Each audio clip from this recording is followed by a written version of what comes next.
and we're live with our 267th episode of Absolute AppSec. I'm Ken Johnson at CK Tricky on social media, joined by my co-host Seth Law at Seth Law on social media. Seth, say hi. Hey everyone, welcome back to another episode. We are really excited to have Kinnaird with us today. We're going to get into his background and what he's working on and the whole stealth startup idea here shortly. I know it's of general interest to all of us, right? Being in the application security space. Before I get into that though, I did want to give a shout out to Redpoint Security for sponsoring today. Redpoint specializes in code security by coders, which is bolstered by years of experience testing applications and conducting code reviews against all types of applications. Redpoint also offers secure code training to help ground your teams in better security practices across the development lifecycle. So check out redpointsecurity.com for more information. Put your company on a path to better security. Thanks again to Redpoint. Besides that, Ken and I have a couple of things. I know, everybody's traveling towards the end of the year. It's Q4, so everyone's busy. I am guilty of that as well. Besides, getting sick, that's always fun. But Ken and I will be teaching our harnessing LLMs for application security or for software security, whatever we named it, on December 2nd and 3rd. This is a virtual course that takes our learnings of actually, implementing LLMs in an application security practice for various tasks, teaches you how to use them, how to actually write your own scripts to interact, how to create vectorized DBs, and then ask the LLMs relevant questions in order to speed up your own processes. The idea here isn't that you're going to operationalize, an LLM, but you're going to use it to enhance your own application security tasks. It's something that we've been, messing with and we've been doing over the last 18 months. I mean, obviously Ken's, got a product around that, but check out training.absoluteappsec.com if you, seats are filling up. It's limited, but this is the, real first go round on doing this outside of the code review course. There will be other code review courses that are popping up. We're already talking with DEF CON about Seattle again and Vegas as well. Deciding whether or not we're going to do secure code review or this LLM course. It just kind of depends on the appetite of the industry at large. So training.absoluteappsec.com. Outside of that, I know, Ken, this is your last trip for the year. This isn't necessarily a public trip, right? Like this is company related. I am headed to Austria later this afternoon, and Ken looks like he froze. I don't know. Oh, there we go. My apologies. The Wi-Fi here is not amazing. I might switch over to my hotspot. Either way works. So I was just saying that I am headed out today. I will be in Austria for DeepSec. Later this week, we'll be speaking and would love to meet you if you're going to be there. I know we've got some listeners in the EU region, and I typically do meet up with people. So if you're around, please say hi. Please hit me up on Slack or via DM on any channel, and would love to, at least bring along some stickers and maybe some socks for you, so for Crocs and socks. Good.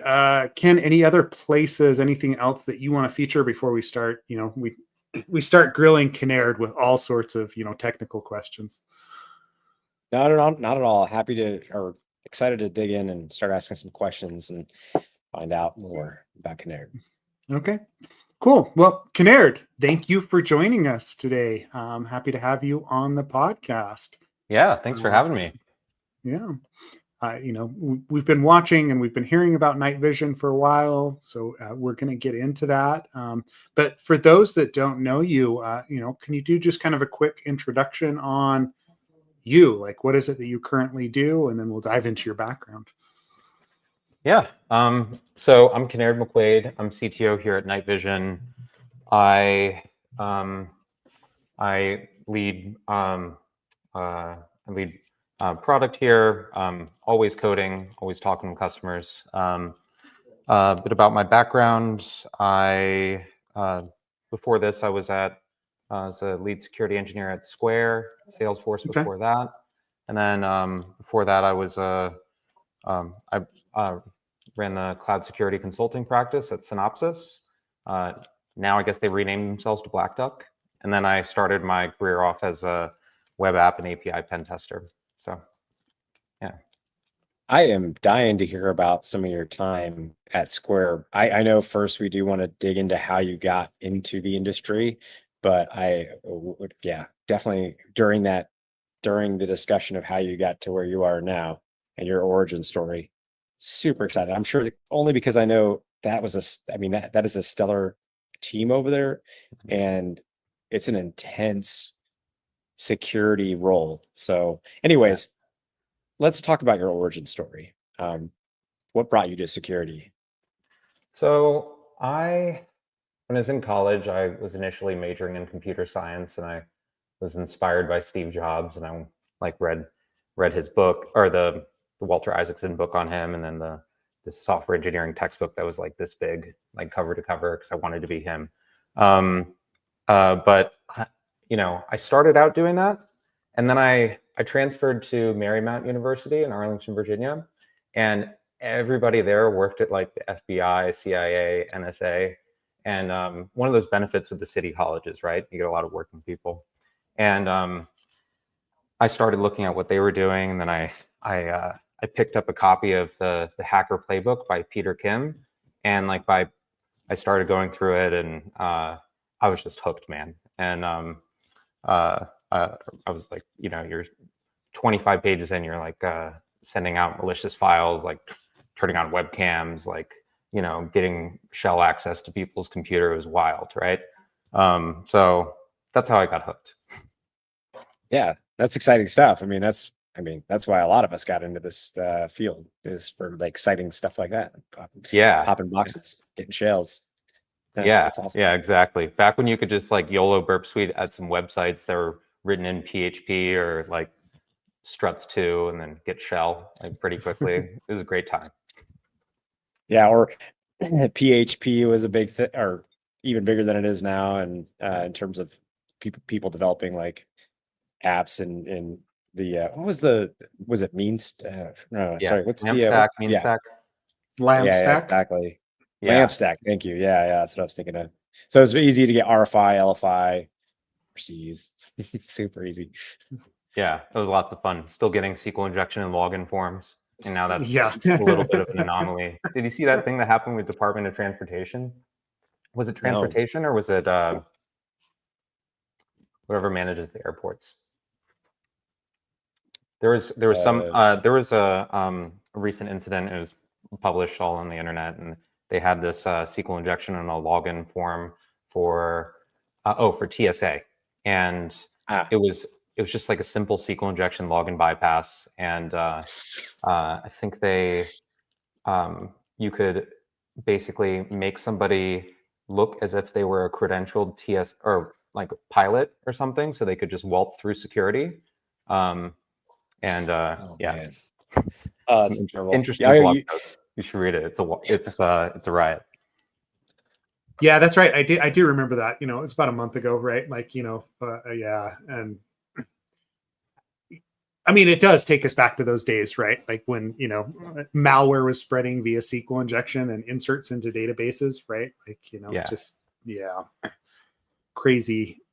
crazy times. But, so like from there, like you were, in school, then you, did you jump directly into like a red team style position then, like the web API, Yeah. So I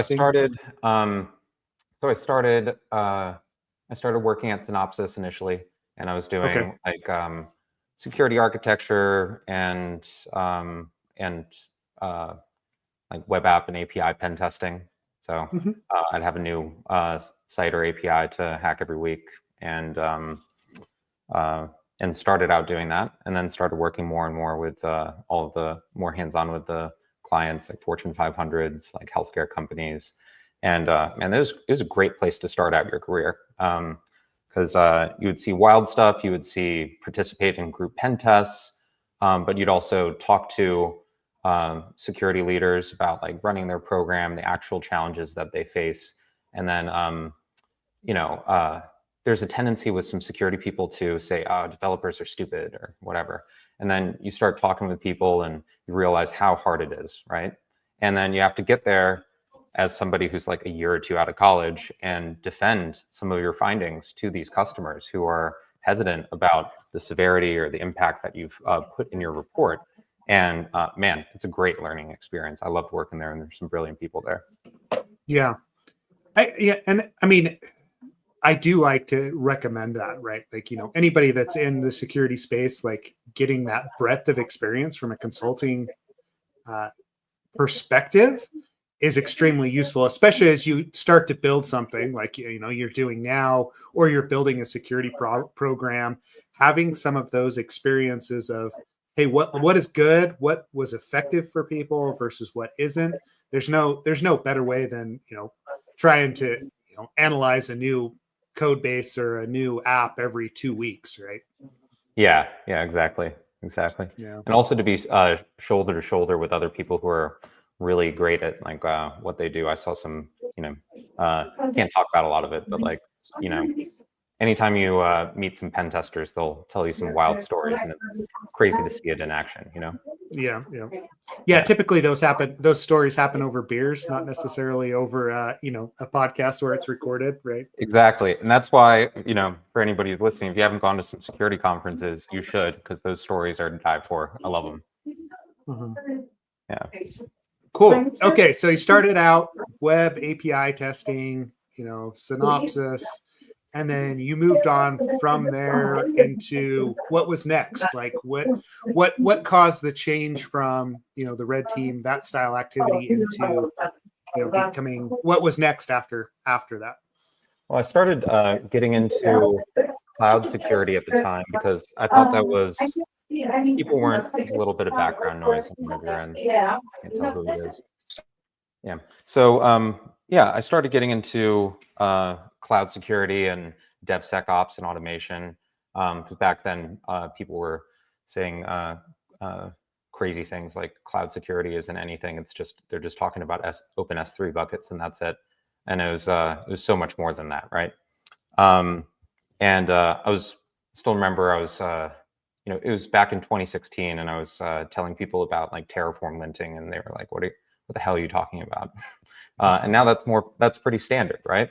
So that was a really exciting time to be in cloud security, because I felt like I was helping define a lot of what, like, we were still coming up with the names for the risk categories, right? When I moved over to Salesforce, I wrote a tool that got pretty popular. It's called Cloud Splaining. And you'd pretty much point it at your AWS account, and you'd find all the opportunities for excessive permissions across your IAM policies and which principles it's attached to. And that was really cool, because I was calling things like, when you have an open resource policy, I would call it having a backdoor into your infrastructure, because that's what it is. People got really outraged by that. But yeah, that was a lot of fun. And around that time, I was getting into DevSecOps, both from scanning infrastructure, but also like doing automated security testing, like SAST and DAST, composition analysis. And I just found that to be magical, right? Because before the bugs would show up, before, when I was doing pen testing, you would have these painful conversations with people that would get really contentious when they've already built the application, and maybe the person who built it doesn't even work there anymore. And then they have to figure out, where is the vulnerability? How do I fix it? And then when can we push it to production? And that would get really painful. And I got a little tired of that. And so I just saw some magic when I was like, you can find these issues as soon as you push them to code, or before they even get to GitHub. I don't know. That's where I fell in love with automation. So I've pretty much been there ever since. I joke with some friends sometimes that it's, you could call us security people who can code, but you could also call us confused software engineers. Yeah, that's it. Yeah, that's it's an apt analogy, right? Especially like we've seen a lot of security tool code over the years as well, right? And yeah, It's getting better, especially like when we put some structure around how we're actually building those tools. But so many of those fly by night, like, oh, I just posted this to GitHub and it has 20 commits and it sort of works. And yeah, you can use it to, take over the security engineers or the pen testers machine if you really know what you're doing, right? Yeah. It's crazy. Well, it is interesting, right? Because we are knowledgeable enough about software and code and how to rewrite it, that we know enough to be somewhat dangerous, right? But not enough to consider that a full-on career field skill set, right? At being a true software programmer. Unless you decide to start So it a is a weird company. spot. So I think you know that. Yeah, right. A little bit different in that case. Yeah. So tell me a little bit about your time at Square, because that seems like it's, like I said, daunting challenge, a good challenge, but a daunting set of tasks. You're charged with some serious security objectives, and again, working with such an amazing team over there. Just really curious to hear a little bit about that time that you spent there. Yeah, it was a great place to work. I love the team there. It really felt like the dream team. We really brilliant engineers, and they definitely had like an automation first approach. And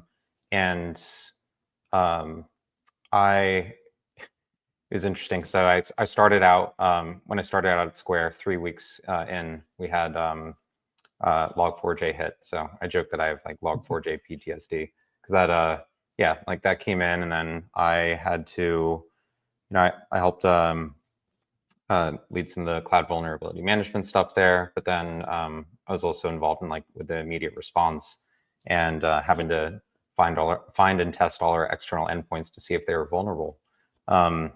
And that's actually how this came, my startup came about, because before I'd started it when I was at Salesforce, and it was just my side project, and I was going to make it open source and call it Doge Machine, because I just paid off my student loans with Dogecoin. And people were like, "You can't start a company called Doge Machine." And I was like, "Oh, come on, yeah, I definitely can."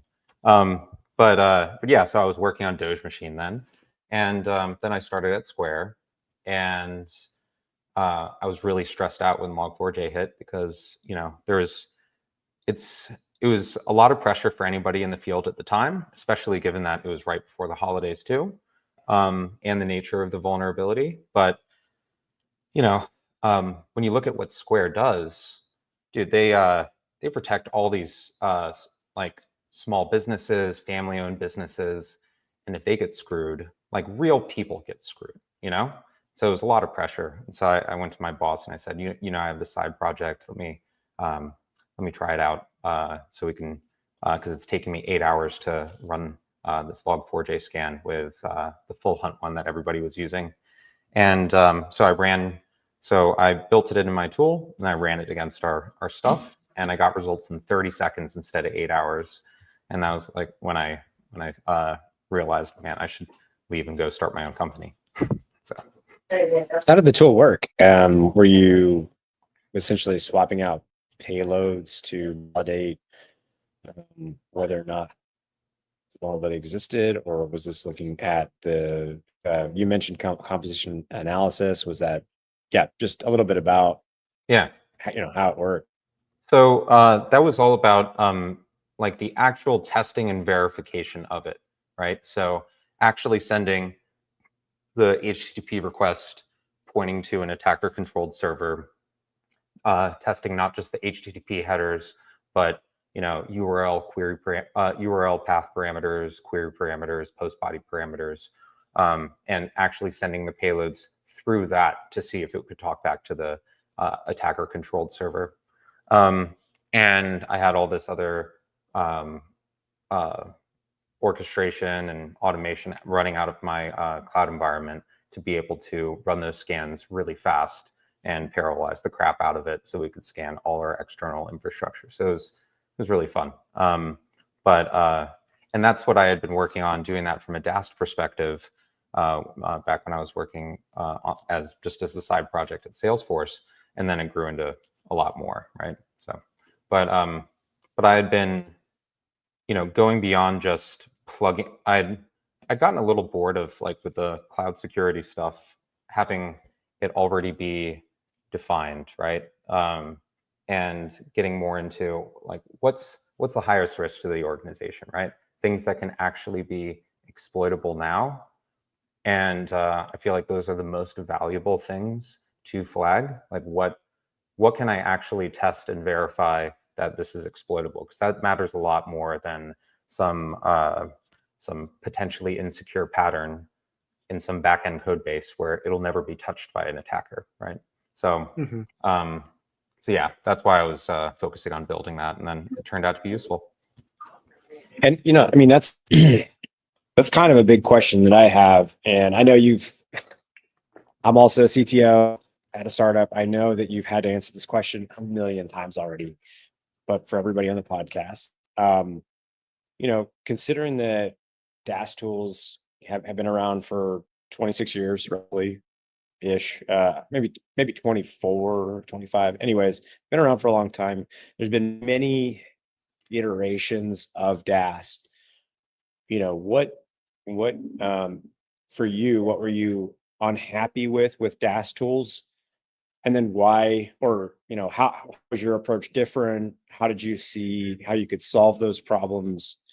Definitely that's of interest to, I think, everybody on the podcast, as well as definitely me. Yeah.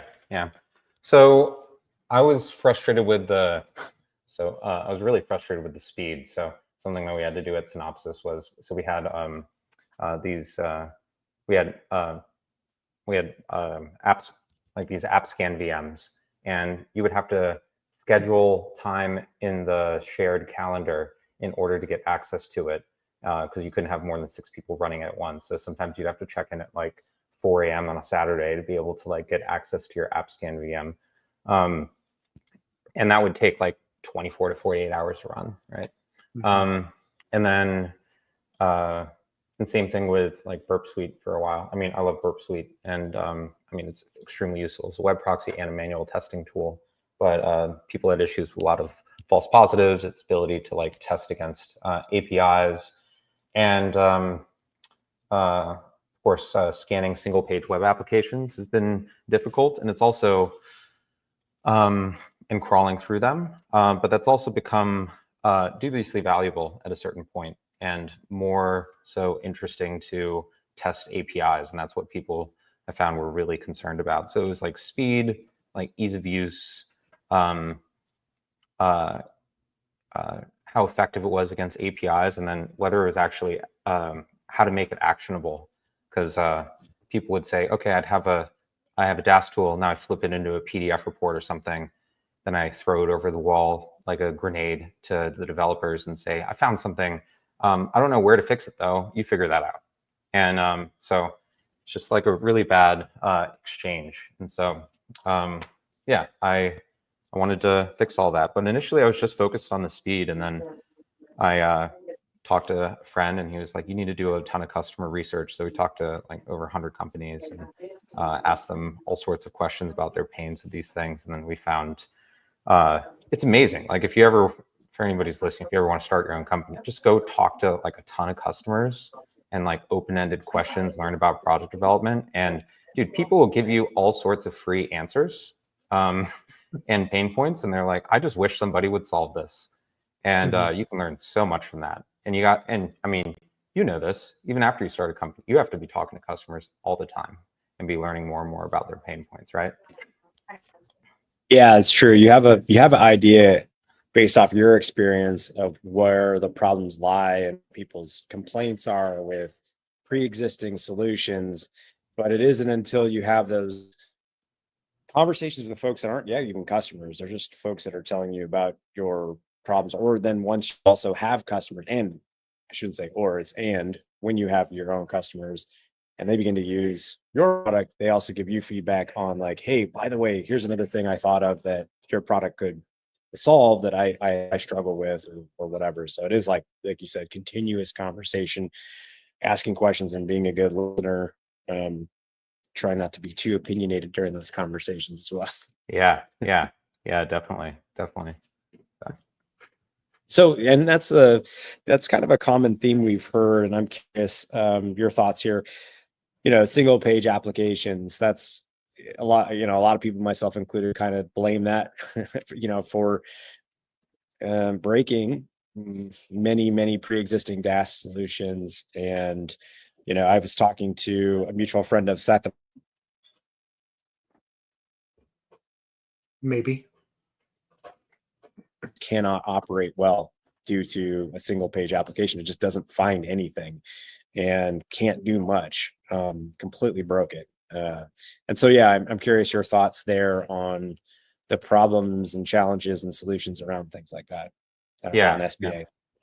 Yeah. So, I mean, testing SPA apps is it's definitely hard, right? So, but what I see with that is they're extremely reliant on APIs, and I feel like you get, what we found with customers is that you can get much broader coverage across your code base by testing all your APIs. So I think there are 22 web app or 22 APIs for every web app, and so then it's exploding with the introduction of like AI-based or AI-assisted coding. Everybody using GitHub Copilot to just like YOLO a bunch of new code, often not having a lot of tests or having AI garbage tests. And then, and so that's just going to get bigger and bigger. So you end up, yes, like crawling through single page apps, very difficult problem. I think we're doing a decent job at that, but where you're going to get a lot of bang for your buck is testing all those APIs. And that's really hard. Because you have companies where they're focusing on scanning your external API, but then you have to do these runtime solutions, and it can be very expensive. But we're focused on testing, so we scan the code before we do the DAST, and then that makes us test it more effectively, and then we can trace it back to code. And so you get more intelligent payloads, syntactically aware payloads, and then you can actually understand the API contract. You're talking about like random security tools online. The amount of like garbage that people have to do to actually figure out what API endpoints exist and how do I interface with it, it's crazy, right? Yeah. Actually, I have oh, I'm sorry, Seth. Oh no, I mean, all I was gonna say, right? Like, like you start talking APIs, and I appreciate that you started talking about payloads, because this is where I struggle as like a manual tester, right? Like looking at APIs, is they'll come to me and they'll be like, oh, here's a Swagger, right, endpoint, or here's an XML doc, go ahead and test this API. I'm like, but you've given me no like real way to interact with it, and I don't know how it's being used. I don't know like the structure. Like if I can get a process to actually log in and get an API token, I'm doing well with most of the clients that I deal with, right? Like, so like having 5% the code of pen tests, right? Like, oh yeah, where they actually have that was a huge problem. Yeah. And so having a payload that actually works and returns data from an API, or an example of like a mutation for GraphQL or whatever it is, right? It is invaluable, but I don't feel like I get that most of the time unless I do have an SPA or a mobile app in front of it that's doing the interaction between the two. Right? Yeah, and where you can capture that traffic and then seed it, right? So that's yep. part of why, because we have some of the traffic approach where you can like record the traffic, and that's what people do with Burp Suite, right? They'll babysit the scan, they'll browse through the web app, and then they'll actually go and test it, hit it with some intruder payloads, etc. So we have some of the traffic approach as well, but that's why we wanted to do complement it with code scanning, so you can like see inside the app, and then we can do all sorts of cool things like with like AI assisted like payload generation, or understanding sequences of requests, because you get so much context from the code. Yeah, say if it, because when we first started dry run, we were kind of going at that kind of world. We ended up pivoting off of that, but one of the ways that seemed like a pretty decent way of solving this is actually exactly what you said. So an in-memory agent that runs, a live running application to interrogate the, underlying routing engine to give it, or to have it give you the list of routes. That way you get both first party developed routes as well as any packages you've included that also spin up HTTP paths. Like for instance, we talked about in the course, Seth, like the devise library automatically, as soon as you include that, you've got a host of new HTTP paths. Those are often known. Some libraries, you don't know that those HTTP paths are there, but once you interrogate the routing mechanism, you get those. What you don't get is what you said, which is the payload generation. So you almost have to map out in a call graph style, like here's where this HTTP path will point to in terms of the function will be processed at, analyze that function. You could use LLMs to, like you said, say, okay, well, here are the parameters that function's expecting, and then work backwards from there on payload generation. Obviously not an easy task. That's why you built a company around this. Yeah. That's one way, I've seen, or I've thought about that kind of working. And it Yeah. seems like, like a very unique, because you're combining the two, right? DAST and SAST approaches. Yeah. Yeah, but that's hard too, right? Because it's one thing to find the paths, but also the parameters, which is it was a total nightmare figuring that out, and then how to build a static analysis engine that'll actually be able to simulate the data flow of the code, do some symbolic execution, things like that, and then understand the language in a way where you can pick up all the different paths and the parameters, or combinations of parameters to hit a given API. Because people do all sorts of crazy stuff when they're figuring out how to build an API, or how different ways in which they use the language, right? So yeah. We also considered some of the AI-based stuff, but we ended up building out our static analysis engine, and then we do some AI stuff on top of it. But future's bright with all the stuff we can do with AI, man. It's a fascinating time to be in the security industry. I keep trying to tell people, I'm like, hey, don't be too cynical. Pass you by, you're going to miss out. But yeah. Can you talk to some of the challenges that this is solved? I mean, obviously, one of the biggest complaints. So I'm just going to give you one complaint I've heard. You feel free to. There's lots of complaints out there. One of them is just the high noise, low signal aspect, and it sounds like this is not just faster, but your approach is trying to limit to the things that are actually actionable, useful. But yeah, any other complaints you've heard, things you're trying to solve for? Yeah. We're there's the testing. I mean, it definitely gives you higher coverage and within a DAST test, and makes it so you can get going with the DAST test much faster. But something that we're seeing with a lot of and we're seeing a lot, because we're doing a lot more of that coverage. We're seeing a lot more of those classic AppSec findings, like injection and sanitization issues. Like those are very much alive and well. But also, things like IDOR access control testing, and then being able to like contextualize findings, right? Like if you're doing testing for like Boolean-based SQL injection, try doing that against a Django-based REST API with debug mode on, and you'll see like a ton of false positives, right? So you have to and that's where LLMs can be really valuable as well, right? Like when I'm looking at a particular test, let me look at the response and fill in the gaps for where a testing tool might not have all of the context baked in, right? And then use some ML to like continuously improve the output, right? So, and that's the bar that people have for security products these days, which I think is great and great for customers. Yeah, I mean, I'm interested on how the response has been. Like, obviously, some of the pain points that you've discussed are like the speed, signal to noise ratio, like, actually providing something that's useful to to clients. Like, where do you feel like like who do you feel like has been the biggest proponent of like what you're trying to do? I mean, you're talking to a lot of customers.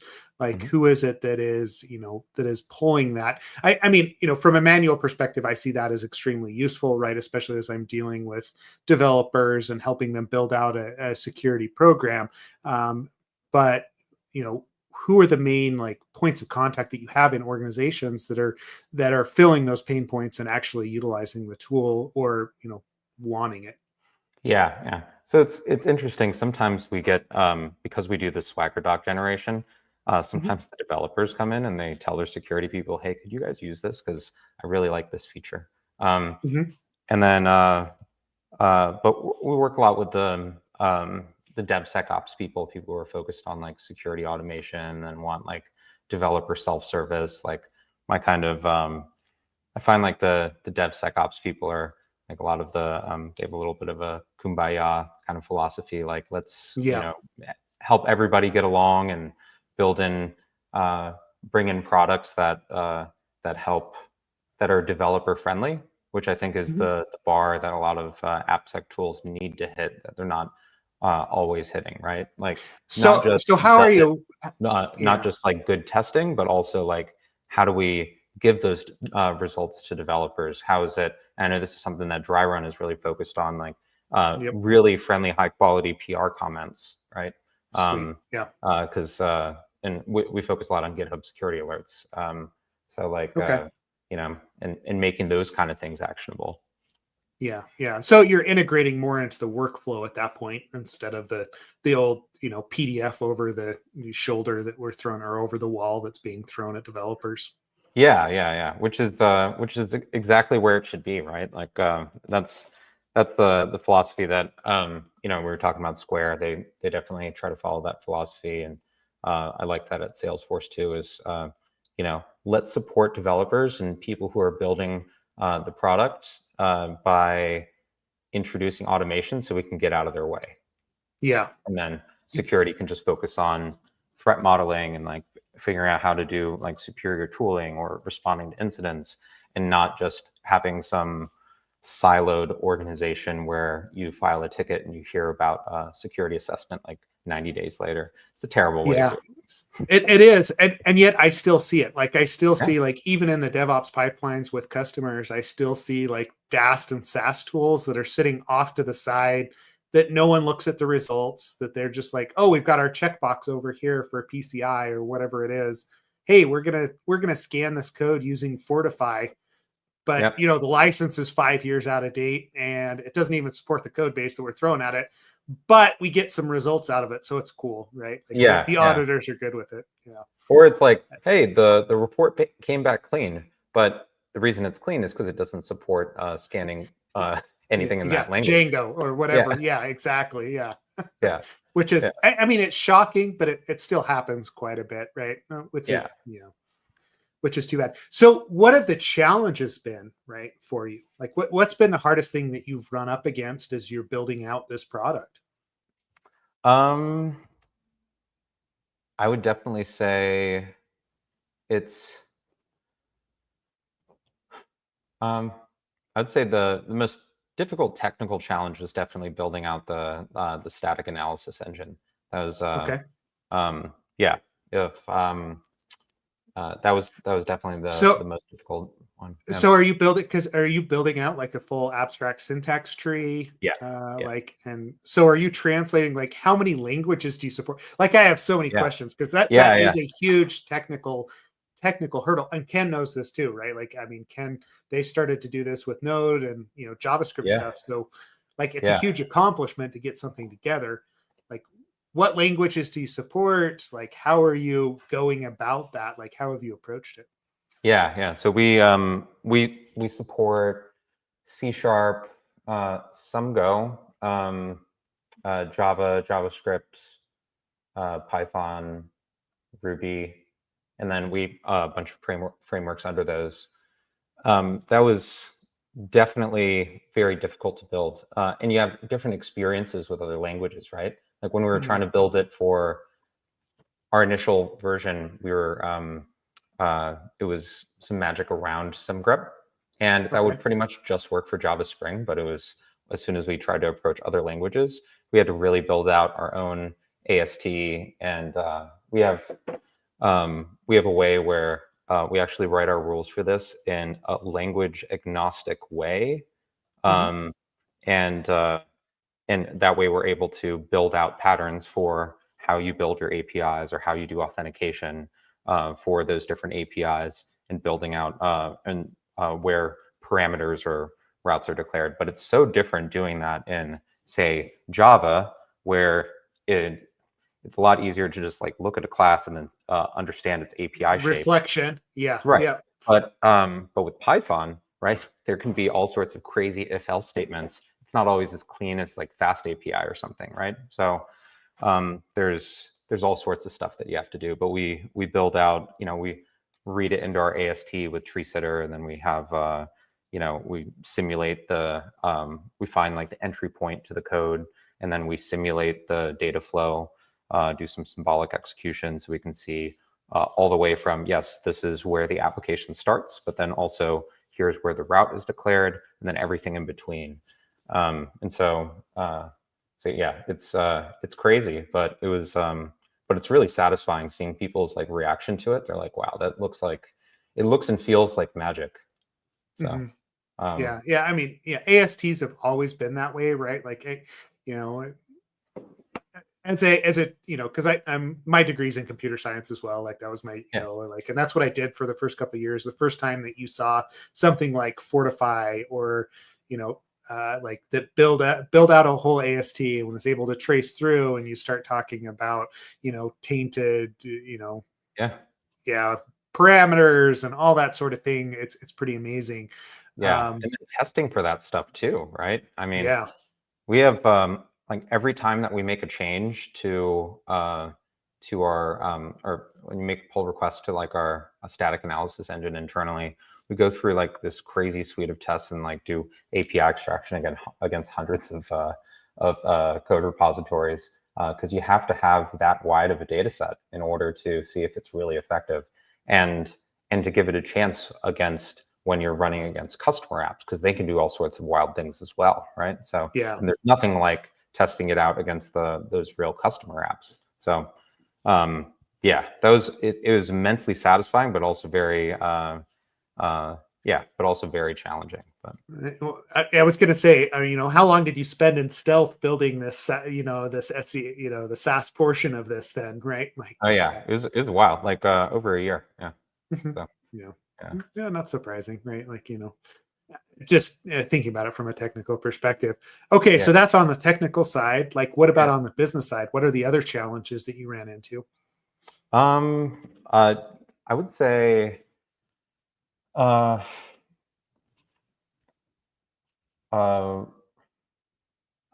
figuring out like with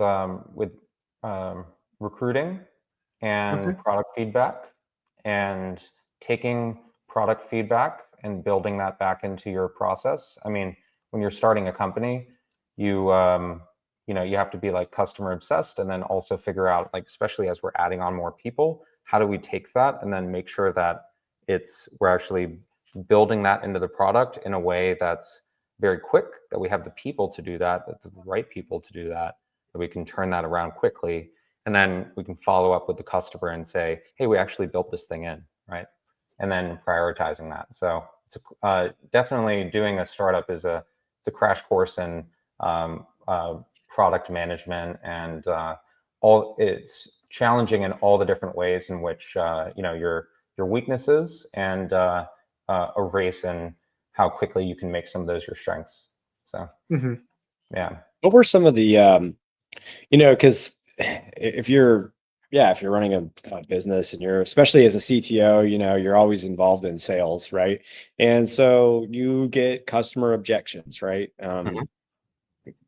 I'm curious what kind of objections you've come across and how you address them, just sort of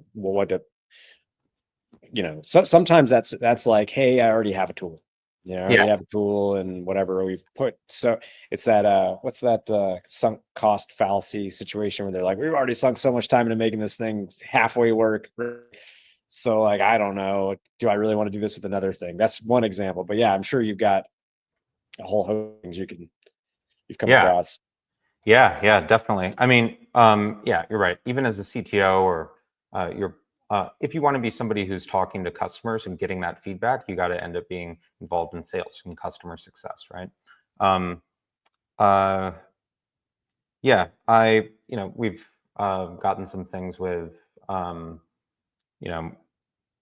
like one thing is, and part of the reason why we built out a static analysis engine, which we bake into our CLI, it still requires like authentication to NightVision, but we did it like that because we saw some customer objections upfront about where they didn't, and I'm sure you've dealt with some of this with dry run, although it's a different model, but with they would say, well, we don't want to send you our code to another vendor, and or if it's how are you dealing with our code and then sending it to AI, right? So there are all sorts of data privacy concerns or things like that. So that's I just did a webinar where I kind of walked through the history of because I had put out a blog post about kind of our year journey with LLMs, and one of the absolutely one of the first things that came across is like we in our very first early versions we were OpenAI backed,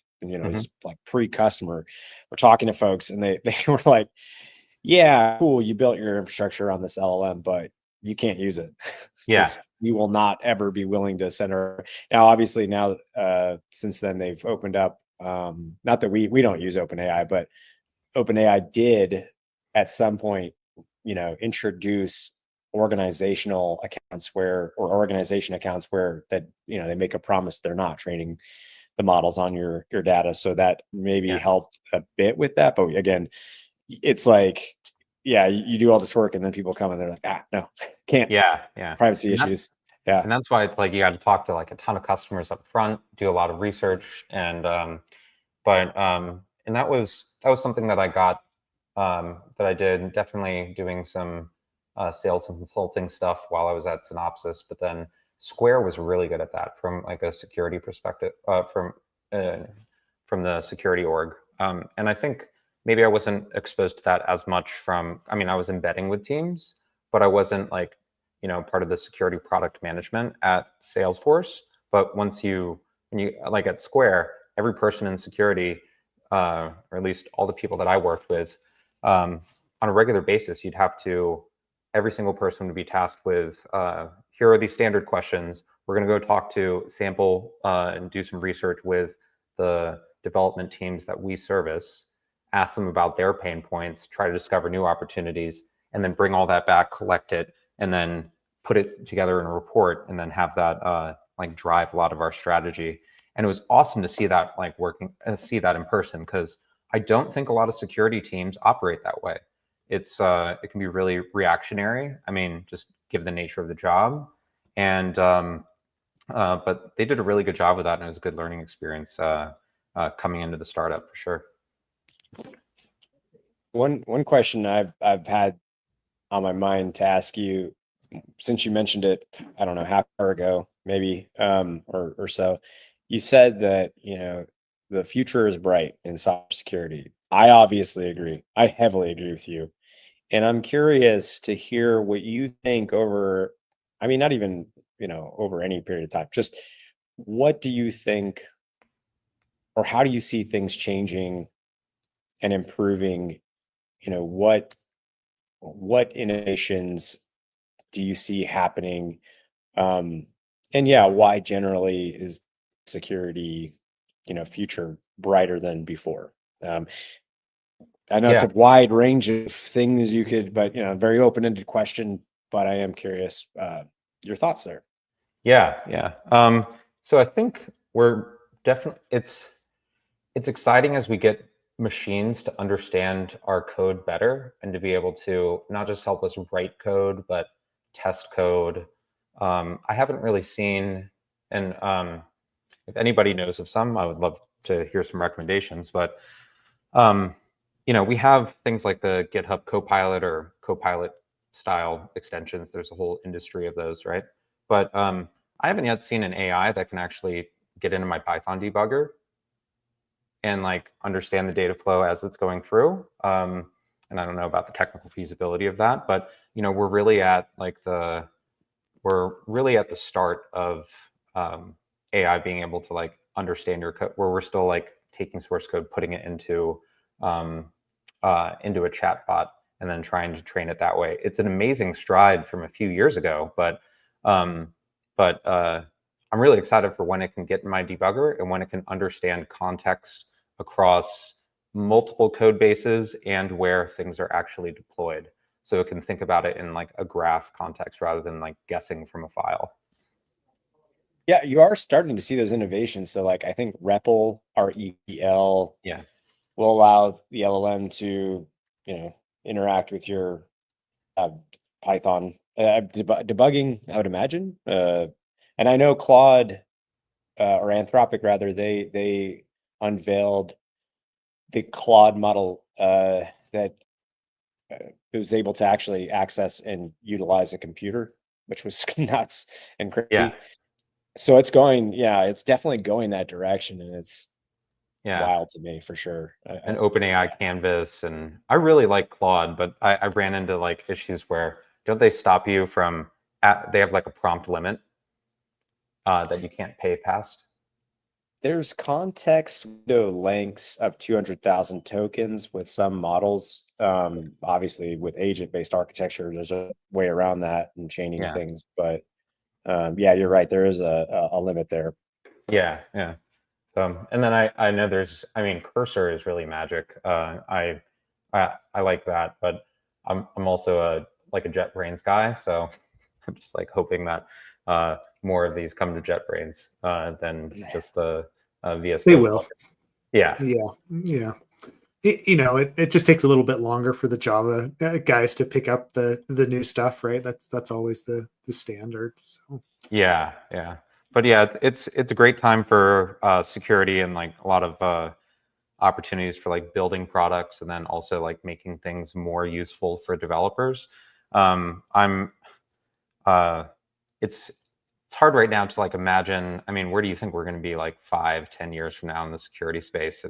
I literally got asked that yesterday, and it's like, I can't. 5 years from now, don't ask me. I can talk about maybe a year or two from now, but 5 years from now, given the pace that things are moving, I can't even fathom. So hard to answer. Yeah. But I only see positive, trajectories for our space. It's like now we have the ability to amplify our team's workflows, reduce the amount of just kind of logistical sort of busy work, allow us to focus our creative energy in places that require human creativity and ingenuity. And this is the other thing too that I think is nuts. It's like right now, I don't know if it's really appreciated that we're dealing with large language models that are okay. Like this is just the start. There's different groups working on far more complex. Yeah, exactly. And so this to me enables us to say, okay, well, let's take away a lot of the things that distract from our primary purpose and better enable us to establish and maintain the relationships with developers and be that essentially if I can reduce 100 things, we'll say a month or a week or whatever it might be, give helpful automated sort of responses to those things, or however we go about approaching that, however you solve for that, and instead say, okay, here's 3 things that need us, and that we need to go and actually address those and have those conversations. It's like, man, there's so much room for improvement and opportunities. Sorry, that's a little bit of my opinionated view on things, but I also think just see the future is bright. It also forced security people to expand their technical skills. because security people are focused on security and aren't always like they're not always building the same things as developers, and some security people aren't building. But I think I think back to when cloud took off and CI/CD took off, and back then I felt like I had compared to some other security people, I was like, I know these things that are coming that not every security person knows. Now AI is the thing that's coming, or is here, or is expanding. Everybody knows it, and so there's like this mad rush to educate yourself and expand your skills if you want to be able to weigh in on these topics. And by security people familiarizing themselves with cloud or with CI/CD, we're all better as a result of it, and I like to think more secure because of that. And this AI thing is definitely, it's making people learn faster. They're able to get dangerous quickly, just from using it. And then if they want to stay current, they have to get up to date with the architecture, learn what RAG is, learn what other AI things are besides LLM. I mean, it's a big field, right? So I'm the kind of person who loves building stuff and like doing new stuff and launching myself into something where I might not know anything about it. And so that kind of stuff excites me. Yeah. I would say, Seth, you probably have a perspective here, because Kinnaird and I, we're building products. We've got the time, obviously, to invest ourselves in this. So we see this very hopeful perspective from a very but I also like to keep in mind that practitioners in day-to-day work might struggle to carve out time to get there. That is a definite problem that I'm seeing, right? Like, is, a lot of like what we're doing with the LLM course, right? Like, just having the ability to figure out how to use RAG, how to implement something like in your own workflow. It takes time that not every organization is going to give you as a practitioner, right? Like, I'm fortunate where I'm like third, like I'm traditionally a third party for most organizations, right? So I'm not necessarily billing out that time, and it's effective for us to go in and like, hey, figure out how we actually do this so we can speed up our own process and be more profitable. But if you're embedded in an organization that's already overwhelmed with vulnerabilities and with the day-to-day effort of monitoring a large network or multiple applications, it's not something that you will necessarily have time for, right? It's going to take some added impetus. It's going to take some added desire to go out and actually do that and figure it out. But part of the problem that we're running into is it's moving so fast that it's hard to know where to start. Yeah. Right? The tutorials and guides that are out there that have been out there for a year are way outdated at this point, right? Yeah. They may still work, but chances are that it might not. So everybody defaults to the chat interface. Oh, here's some code and do something with it, right? And we know that that's not the best way to approach it. Yeah. Anyway, so we've been going for an hour, Kinnaird. I feel like we could keep going on this. This is always the case during the podcast, right? We constantly struggle with it. But we're so thankful for you coming on, spending the time, giving us the background on NightVision, what you've been doing. If people have additional questions, where can they find you? Where could they turn to? So they can reach out to me over LinkedIn, Kinnaird McQuade, also our website at nightvision.net. On Twitter, I'm KMcQuade3, and I'm on a bunch of the other community Slacks too, like Hacker Pizza, Cloud Security Forum, things like that. Cool. Ops Slack. Yeah. Okay. Well, yeah. If they have questions, we'll point them that direction. As always, the conversation will continue in Slack and other channels. But again, we really appreciate your time. Any final thoughts before we close things out? No, just everybody, keep working hard. Be nice to your developers. be nice to your developers. That's a good one. I like it. Okay. With that, Ken, you have anything else you want to add before we close things out? No, just thank you, Kinnaird, for your time and your thoughts. Really, thank you. And then to our listeners, it's a Tuesday, isn't it? To our listeners, thank you for your time and spending some time engaging with us. So, thank you. Yeah, and thanks for having me. It's been fun. Yeah, and I enjoyed talking to you guys. Yeah, Same. appreciate Absolutely. it. All right. Thank you. Okay. Thanks, everybody. We'll catch you all online. Thanks. All right. Bye.